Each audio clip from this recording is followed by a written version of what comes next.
มาตัดซิดเบ็ดไม่ได้ฝนตกบุกกระผมปีมัดมันโอ้โห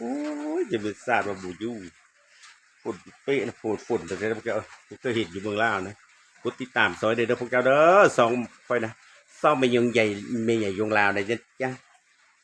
ซิดเบ็ดพวกเจ้าก็ได้ปลาเข็งตัวหนึ่งซิดเบ็ดโอ้โห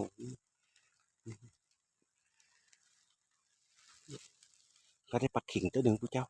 ติดตามทางคลิปเขาเด้อปลาละลายอยู่ในป่านะเว้ยนะปลาโคปลาทึเพราะว่าหลุดสิโอ้ยสิได้ดิตัวขาวไอ้สวยอยู่ปลาโคนะเขาซิดเบ็ดได้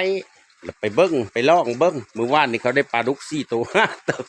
วอีกก็เฮ็ดคัดเบ็ดนะโอ้ยไปผัดปลาโคตัวหนึ่งซิดว่าตกตุ่มลงคือเก้าโอ้ยสิได้เด้พอเอามานท่าเด้นี่แหละเพิ่นว่าสาเพิ่นสาจบสาดีนะน้องสาตูระบบเป็นสเต๊ะมีเยอะพลานาได้ปลาเข่งน้อยตัวหนึ่งเดี๋ยวเขาจะเอาเขาเบิ้งกว่าได้ปลาเข่งน้อยตัวหนึ่งเอ้ยฮะนะก็ไปซีดเบ็ดสุกนี่นะ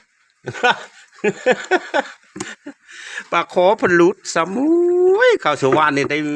ปลาดุกตุ่มเยอะตัวโอ้ยไปยืนตาฝนแล้วฝนตกเยอะดุล่องเบิ้งว่ะเฮ็ดเบ็ดแล้วไปซื้อเบ็ด10,000ได้10 ปลายลางแล้วก็